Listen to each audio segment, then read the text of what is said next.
Actualmente trabajás en San Francisco Solano, ahí está tu parroquia, antes lo hiciste en Quilmes, tenés, diría, toda tu vida pastoral dedicada justamente a trabajar con los pobres. Yo estuve 5 años en Buenos Aires y ahí decidí irme a Quilmes, cosa que he celebrado, sobre todo viendo algunos resultados electorales. Ya vamos a entrar en eso, en la coyuntura política, pero antes de entrar en eso, sobrevuelo otra coyuntura, que es esta polémica que yo diría hace un lustro se da cada año respecto a las cifras de la pobreza.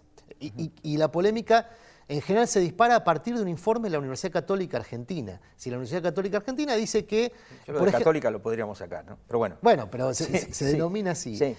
Y digo, esta semana se dio a conocer un nuevo informe de pobreza de la UCA, donde establece parámetros de pobreza similares a la década del 90.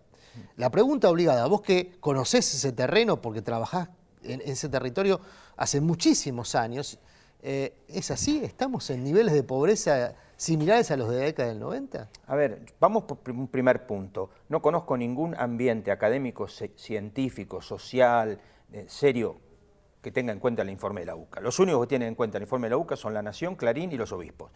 No conozco más nadie que lo tenga en cuenta porque es un informe absolutamente tendencioso como el IPS Congreso. Son cosas que no merecerían un análisis en serio.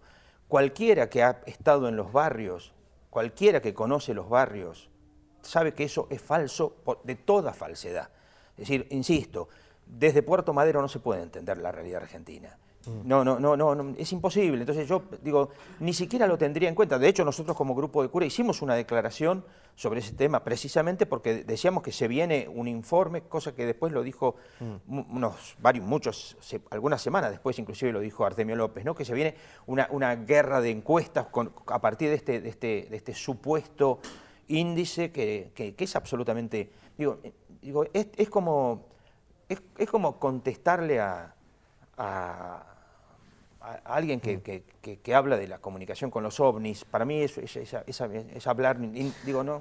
Ahora, yo digo, y lo hemos conversado a veces aquí en íntimo con distintos invitados, me da la sensación que estamos perdiendo más tiempo discutiendo sobre las cifras de la pobreza, es decir, cuántos pobres hay, que sobre las causas de la pobreza. No se puede negar que hay pobres en la Argentina, en un país que es extremadamente rico, sobre todo en dos factores fundamentales que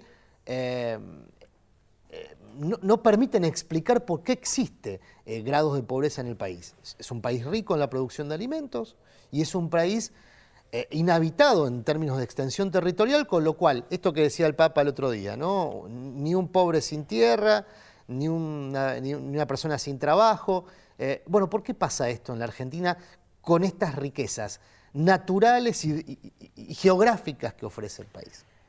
Yo creo que hay una cuestión que es obvia y es que Argentina fue construida en base a la desigualdad por modelos económicos egoístas, si querés decirlo de alguna manera, genocidas, si querés decirlo de otra. Es decir, cuando en Argentina se empezaron a aplicar modelos más igualitarios que intentaban llegar al 50-50, como decía Perón, etcétera, todos esos intentos fueron descabezados sistemáticamente. Y como todo el mundo sabe además, siempre un castillo de naipes se tira abajo en un segundo y se construye en días y días. Entonces levantar un país no es una cosa que se haga del día para la noche, como se está viendo de hecho, porque precisamente, digo, es evidente que la situación ha mejorado. Yo lo veo en mi barrio, lo vemos en todos lados, que ha mejorado muchísimo, pero que evidentemente falta muchísimo por hacer. Lo que pasa es que yo creo que falta mucho por hacer en esta línea, ¿no? Porque creo que es, digamos, se ha destruido, por ejemplo, el aparato productivo. Si se destruye el aparato productivo no hay trabajo, si no hay trabajo, ¿de qué vive la gente? Pero claro, si para un tipo le resulta más barato importar que producir, porque no tiene problemas con los sindicatos, no tiene problemas con los trabajadores, no tiene problemas con esto, el tipo importa, lo único que tiene es un poquito de oficinas burocráticas para importar, porque le sale lo mismo o más barato todavía, evidentemente hay decenas y decenas y decenas de personas en la calle. Es decir, me parece que ahí está un sistema económico que es genocida, que es el capitalismo neoliberal, por supuesto.